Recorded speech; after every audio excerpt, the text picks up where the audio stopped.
The bombing begins. The sky above Valen 3 was blue just seconds ago. Birds flew across the quiet colony. Children played near the solar fields, and old miners joked while loading titanium crates. It was just another peaceful day until the sirens screamed. A red flash crossed the sky, then another. People looked up, confused. A child named Leon pointed toward the sky. "Mom, look! Shooting stars!" But they were not stars. They were bombs. The first impact hit near the energy core. A blast of fire erupted like a sun on the ground. The ground shook. Buildings shattered. Screams filled the air. Commander Juno Park, stationed in the colony's defense tower, fell out of his chair as the blast hit. He grabbed the com. "This is Juno Park. Emergency broadcast to Earth Command. We are under attack." "Repeat, we are under..." Another explosion. The signal cut. Across the planet, bombs fell in waves. Orbital scanners showed over 20 alien vessels, shaped like claws, circling Valen 3. They belonged to the Draxus Pact, an aggressive alliance of Outer Rim species.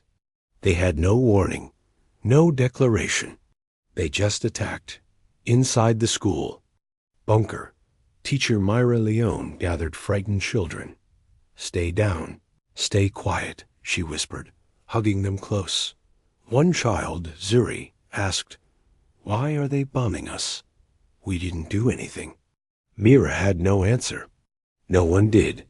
Meanwhile, on Earth, high above the planet, in Earth Command's orbital HQ, General Rhys Brennan stared at the red dots on the holographic map. All colonies in Sector 9 were marked Lost Contact. He turned to Admiral Soren. "Draxus?" Soren nodded slowly.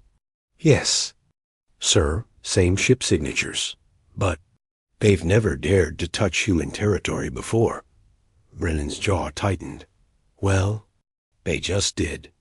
A silent moment passed. Then he spoke one word. "Awaken them." The room went silent. An aide stammered. "Yes, sir?" "You mean the us?" "Yes," Brennan said coldly. "They bombed Earth's children. It's time our sleeping giants rise." Back on Valen 3, Juno Park coughed as smoke filled the control room. Half his squad was dead. His arm was bleeding, and communications were fried. He dragged himself toward the defense panel, fingers trembling. His other hand held a photo of his wife and daughter back on Earth. He kissed it once and slammed the red override. A last signal shot through the stars. Just 2 words. "We burn." Earth's old secrets deep beneath Antarctica. In a secret vault known only to a few, old machines started to hum. For over a century, Earth's titans had slept massive war machines designed during the last interstellar war. Deemed too dangerous, too powerful, they were hidden away, frozen beneath layers of ice and silence. Now, they were waking up. Final scene. Hook for part 2. In a quiet farmhouse near the Rockies, an old man sat alone. His name was Captain Eli Grant, once the most decorated pilot in human history. His wristwatch blinked red for the first time in 40 years. He stood up slowly, walked to the hidden panel in the barn, opened it. Inside, under dust and steel, Prometheus 1 waited. Buried beneath the ice snow, fell softly over the South Polar exclusion zone. No one was allowed near this land. No satellite flew over it. No civilian even knew it existed. But deep beneath the frozen crust of Antarctica, something ancient had begun to wake up. Colonel Mira Zeng stood at the edge of a steel elevator shaft that led down into the earth. Her boots crunched on the icy floor as she whispered, "Authorization. Level black. Code Elide protocol. Engage." The elevator responded with a cold hiss and descended. Inside the vault, as Mira stepped into the underground facility, frost clung to the metal walls. Lights flickered on one by one, illuminating massive hangars filled with dust-covered giants. They weren't statues. They were machines. And not just machines, titans. Each one stood over 200 feet tall, shaped like ancient warriors with armor fused into their exoskeletons. Their arms were cannons. Their backs were boosters. Their hearts nuclear fusion cores. These things, Mira whispered, were never meant to walk again. A voice behind her responded. They will walk, because Earth is burning again. She turned sharply. A tall man in a worn brown coat stepped out of the shadows. His beard was gray. His eyes were sharp. His name was Captain Eli Grant, the first and last pilot of Prometheus-1, that the legend returns. Eli walked past the still titans, brushing his fingers along their legs, like someone greeting old friends. I never thought I'd come back here, he said quietly. Myra looked at him. Then why did you? He didn't answer with words. He just raised his left arm. A glowing blue implant on his wrist blinked softly, an ancient connection. A forgotten bond. The machines responded. One by one, their eyes lit up. First yellow, then white, then red. Warning systems powered on. Engine cores began to warm. Ice cracked from their limbs as they stirred for the first time in decades. Earth's sleeping giants were waking. Meanwhile, in orbit back on the Earth Command Station, General Brennan watched live feeds from multiple colonies, all silent. Fires still burned on Valin 3. Some colonies were completely gone. Admiral Soren spoke grimly. Sir, the Draxus fleet is regrouping. If they reach the Soul Gate, Earth will be next. Brennan turned to the screen showing Antarctica. Then we give them something they've never seen. Something they've only heard about in stories. The secret of the giants back in the vault. Mira and Eli stood before a steel podium. Mira tapped. The interface. I need confirmation. These war machines. They're not just metal, are they? Eli nodded slowly. No, they're alive. Not fully, but enough. We built them with early AI cores. They think, they react, and with the right pilot, they bond. Mira took a breath. You're still bonded to Prometheus? Eli looked up at the biggest machine of them all. The one with claws like tank blades. The one that shook the floor just by waking up. Yes, he said. He remembers me. The rising steel doors cracked open above the ice. Snow swirled in the wind. And slowly, the first Titan rose from the underground vault. Prometheus-1 stood tall, its eyes glowing like twin stars. As it stepped onto the frozen world once again, the snow beneath its feet melted from the heat of its core. Eli climbed into the cockpit. Embedded in its chest, the glass closed. The HUD activated. His pulse sensed with the machine. Let's show them, he said, what happens when you bomb Earth. Awakening the first giant, the cockpit of Prometheus-1 smelled of oil, ice, and time. Captain Eli Grant sat inside, his fingers hovering over the ignition panel. Around him, old lights blinked alive, one after the other. The glass canopy above sealed tight with a hiss. He took a deep breath. It had been 43 years since he last sat here. Prometheus, Eli said softly, do you remember me? The machine responded not with words, but with a low hum that vibrated through the seat into Eli's bones. The giant still knew him. The sync begins on his wrist. The old implant blinked blue, then green. Brainwave sync established. Heart rate stable. Pilot control linked. Suddenly, thousands of hidden systems came alive. Steel shifted. Pistons locked. Lights danced across the dashboard. And then the voice. Pilot recognized. Eli Grant. Welcome. Back, Eli smiled. You still talk. You still breathe. A giant steps Prometheus-1 crouched slightly as steam burst from its back vents. Its hands, the size of small buildings, clenched into fists. Then it stood fully, tall, unshakable. Outside, Colonel Mira Zeng, watched from the command platform. Her team of engineers and soldiers stood frozen in awe. The snow around the Titan had completely melted, revealing scorched black rock from the core heat. The air smelled like thunder. Mira whispered, "That thing, it moves like it's alive." First, Movement Eli tested the limbs, raising one arm, then the other. The massive war machine responded with perfect accuracy. When he took a step forward, the earth trembled. The mountain ridge cracked from the shockwave. "Weapon systems online," the machine said. "Power, 97%. Target, awaiting input." Eli's voice was calm.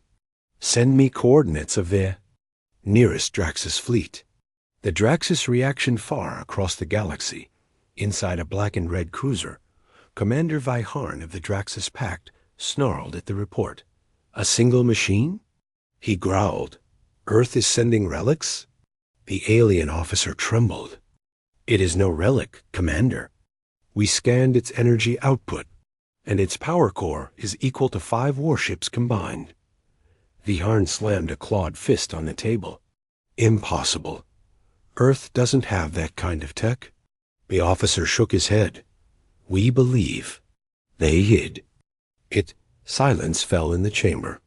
Then Viharn leaned forward, his eyes narrowing. "Then we should have never woken them." Prometheus walks, Prometheus 1, left the icy wasteland, each step sending shockwaves through the land. Above, stealth bombers escorted it toward the launch point. Below, Earth Command cleared a 10-mile radius around the hangar base. Admiral Soren watched from orbit. A Titan walks again. God help whoever stands in its way. Emotional flashback. Brief touch. Inside the cockpit, Eli stared at the photo taped near the controls. His daughter Lena was 8 when he left. She's 52 now. He hadn't seen her in decades. He clenched the controls tighter. "They hit our colonies," he whispered. "They burned our kids." Then louder, "Prometheus. Let's burn back." Launch. A massive platform rose from Earth's surface. Jets aligned. Targeting systems locked. Prometheus 1 crouched, then launched into the stratosphere using back-mounted. Boosters. Flames filled the sky. Sonic booms cracked clouds. The first of Earth's giants had launched, heading straight for the enemy. Asterisk. The message to the galaxy stars shimmered above Earth, calm and silent. But silence was ending. The broadcast room, Earth Command HQ inside Earth's orbital control center. The mood was heavy. General Reese Brennan stood in front of the galaxy-wide transmitter. Dozens of cameras, satellites, and subspace nodes were active, all linked. This message would reach every system within 5 light years. Admiral Soren leaned close. "Sir, are you sure we're doing this?" Brennan didn't blink. "They bombed our people, earned our colonies. They think Earth is weak. It's time." The galaxy remembered who we are. He stepped forward. The red light blinked. The entire galaxy watched. The message, General. Brennan's face appeared across hundreds of alien screens. Markets paused. War rooms fell silent. Pirate fleets stopped moving. Even peaceful worlds stared in shock. Brennan spoke slowly, calm, cold. "This is General Reese Brennan, Earth Command. 2 days ago, our colonies in Sector 9 were bombed by the Draxus Pact. Civilians, children, farmers. We did not start this war, but we will end it." He paused. "Let the weight settle. To those watching, understand this. You bombed Earth. Now our giants walk again." Reactions across the stars. On a high-class station in the Heller system, alien nobles gasped. One leaned toward his advisor. "Giants? Is he talking about the Titans?" The advisor nodded, pale. "I thought they were a myth." In a Draxus war chamber, Commander Viharn crushed his glass. "Shut it down," he screamed. "Cut their signal." But it was too late. Millions had seen. Billions whispered. Earth had awakened its monsters. Meanwhile, in space, Prometheus 1 exited. FTL jumped near the Kepler line, a major wormhole passage used by the Draxus fleet. The Draxus ships were already there. 30 war cruisers, armed and prepared. But as the human Titan arrived, the wormhole trembled. Prometheus's feet touched asteroid rock. His chest glowed like a dying star. Inside, Eli Grant watched as targeting icons appeared on the screen. 30 warships, the machine said. Recommend.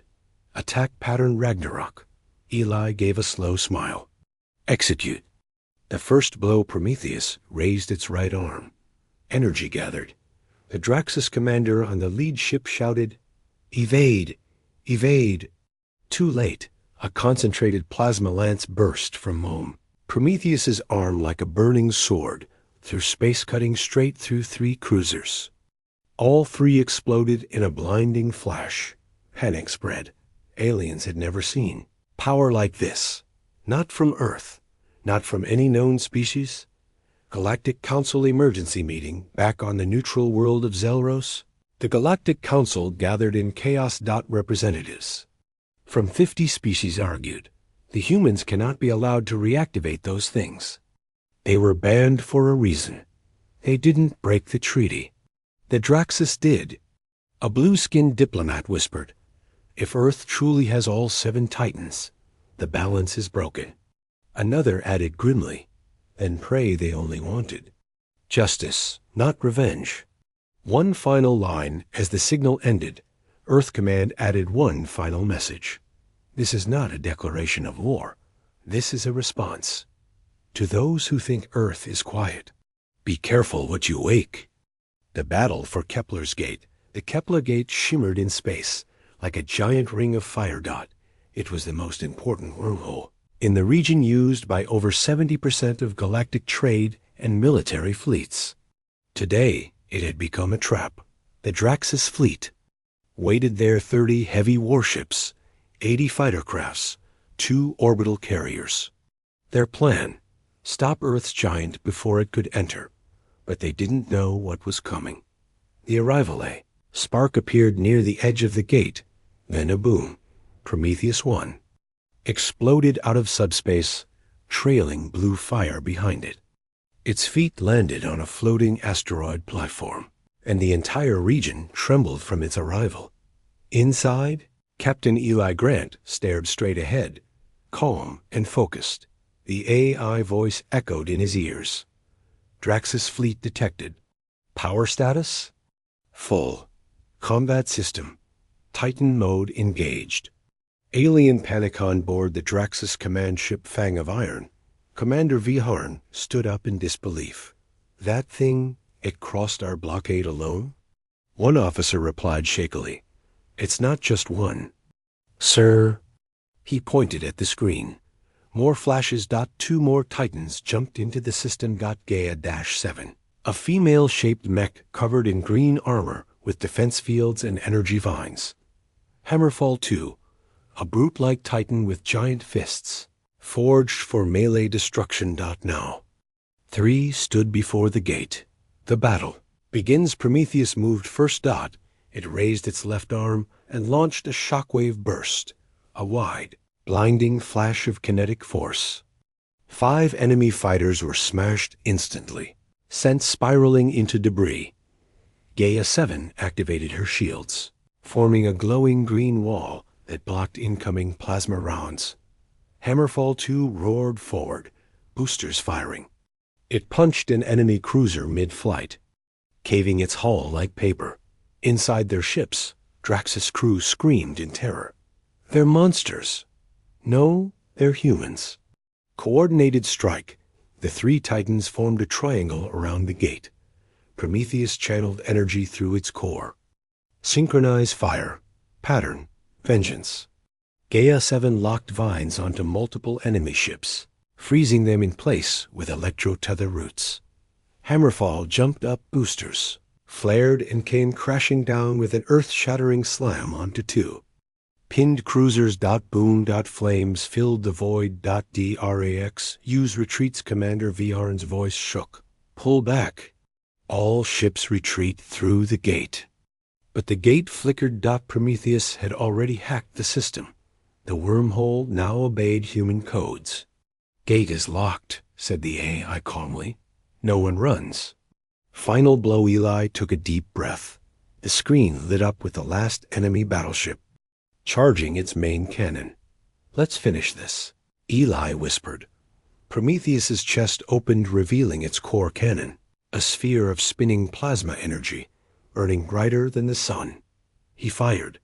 The beam tore across space, vaporizing the Draxus flagship in one single, unstoppable stream. Aftermath. Silence followed. All Draxus forces were destroyed. The Kepler gate stood clear, and behind it, Earth's supply and military lines reopened. The galaxy now had proof. Humanity's giants had returned, and they were unstoppable. Asterisk. Fury of the giants. The galaxy did not sleep that night. News of the Kepler massacre spread like fire. 30 Draxus ships crushed. 3 human titans unstoppable. The wormhole locked. Earth's message was now clear. We warned you. You didn't listen? Now? Run. Panic in the star zone. The trade world of Navarra. Alien merchants shut down there. Stalls. On the warrior moon Zoctor, soldiers hid their weapons in old caves. On the icy capital of the Draxus Pact, Commander Varn stood before his leaders. They didn't use nukes. They didn't use fleets. They sent 3 machines. The Draxus warlord shouted, "They're only humans." "No," Varn replied, eyes filled with fear. "They're titans. And they're angry." Back on Earth, Titan. Chambers open across Earth's secret bunkers. Other vaults opened. 7 titans existed. Only 3 had walked so far. Now, the last 4 were being awakened. Oblivion 9, a stealth-based titan, shaped like a black serpent with reflective skin. And silent thrusters. Heartsong 6, a support titan that carried healing drones and anti-electronic pulses. Kraken Aegis, naval titan built for ocean warfare, rising from Earth's deep trench, roaring like thunder. Ashbringer 5, the most feared, equipped with plasmicides and storm bombs. Its activation triggered volcanoes beneath the Pacific. Rim, Titan Assignment Orders General Brennan, stood before the Earth Command map. Red dots glowed on colony systems locations where the Draxus still occupied territory. He gave the order, deploy them all. Show them the cost of bombing Earth. The Fury unleashed multiple scenes. Oblivion 9 appeared silently inside a Draxus moonbase. No sound, no warning. Cameras caught only shadows before the base exploded from within. Heartsong 6 dropped into a refugee zone on Orin 7, shielding survivors. It released healing bots and wiped out enemy drones using electromagnetic pulses. For the first time, aliens saw a Titan protect instead of destroy. Kraken Aegis rose from beneath a Draxus sea city. Tentacle-like arms of metal smashed warships like toys. From orbit, it looked like a metal god rising from the water. Ashbringer 5 landed in a desert stronghold. It walked alone. The sand turned to glass. And then, nothing remained. Galactic broadcast. The reactions. Every species began emergency meetings. One council leader of the Ixari people said, "We must never anger the humans again. Not even with words." Another replied, "They waited quietly for centuries, and now they're correcting everything in days." And somewhere deep in a starless region, an old alien empire whispered, "The last time Earth's giants walked, empires fell. Looks like history repeats." Titan pilots united in Earth Command's high chamber. All 7 Titan pilots gathered for the first time. Captain Eli Grant stood at the center. He looked at the team diverse. Scarred calm, he said. Only one sentence. "They thought we forgot." But we were only waiting. Now, let's finish this. The price of bombing Earth Draxus Prime, the homeworld of the enemy, was once proud, glowing with towers, black flags, and endless warships. Now it trembled. 7 massive shadows entered orbit, their forms black against the system's twin suns. Sky darkened. Titan formation. Above the enemy, Prometheus 1 led the center line, its core glowing white-hot. Ashbringer 5 floated beside it, its blades dripping molten plasma. Kraken Aegis coiled like a metal beast above the ocean. Gaia 7 formed a shield wall with green energy rings. Oblivion 9 vanished and reappeared, scanning weaknesses. Heartsong 6 held its drones close, listening for distress signals. Hammerfall 2 pounded its fists together like a war drum. Together, they looked like a god's judgment made of metal and fury. Inside the command tower on the highest floor of Draxus Prime, Warlord Kravel stood in disbelief. They actually came. One general cried, "Activate planetary shields. Launch everything." "We have," another voice whispered. "It won't be enough." Kravel gritted his teeth. "Then we make them bleed." But deep inside, he knew they would not bleed, because Titans do not bleed. Earth's final message as the Titans positioned over major cities. Earth Command sent one last message to the Draxus government. It was a single, simple sentence. This is not revenge. This is the price of bombing Earth. The march of the Titans. Prometheus 1 dropped from orbit like a burning comet. He landed on the palace fortress with enough force to crack the planet's crust. The walls shattered. Cannons turned to ash. Hammerfall 2 smashed enemy armor columns with his fists. He roared through streets like a steel lion, flattening everything. Ashbringer 5 spun through the air, slicing ships with its glowing twin size. Every strike melted steel and bone alike. Gaia 7 created energy vines that wrapped entire buildings, dragging them into the ground.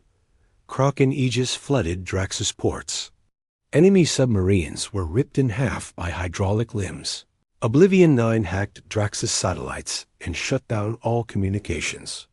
Their cries for help were never heard.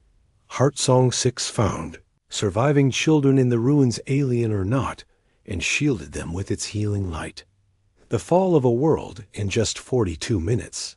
Draxus Prime's defenses collapsed. No fleet. No shield. No. Mercy. Commander Kravel tried to escape, but found his ship frozen mid-air by Gaia 7's gravity field. Prometheus stepped forward, raised his cannon, and fired. A burning white beam erased the sky. Aftermath, the Titans stood silently in the ruins.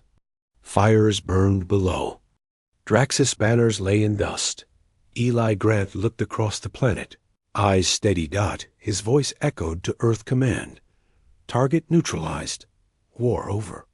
Across the galaxy, news traveled fast. Enemy leaders surrendered. Neutral systems begged for peace. Talks, even ancient empires that once ignored Earth, now marked humans as "do not provoke."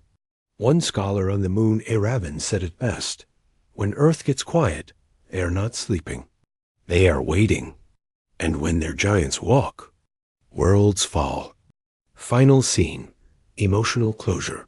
Eli Grant stood before a monument being built on Earth, a statue of all 7 Titans. Children ran near it, laughing, safe. Beside him stood Lena, his daughter, now a grown woman, tears in her eyes. "You came back." She whispered. "I had to," Eli said, smiling. They bombed Earth. The end. Asterisk.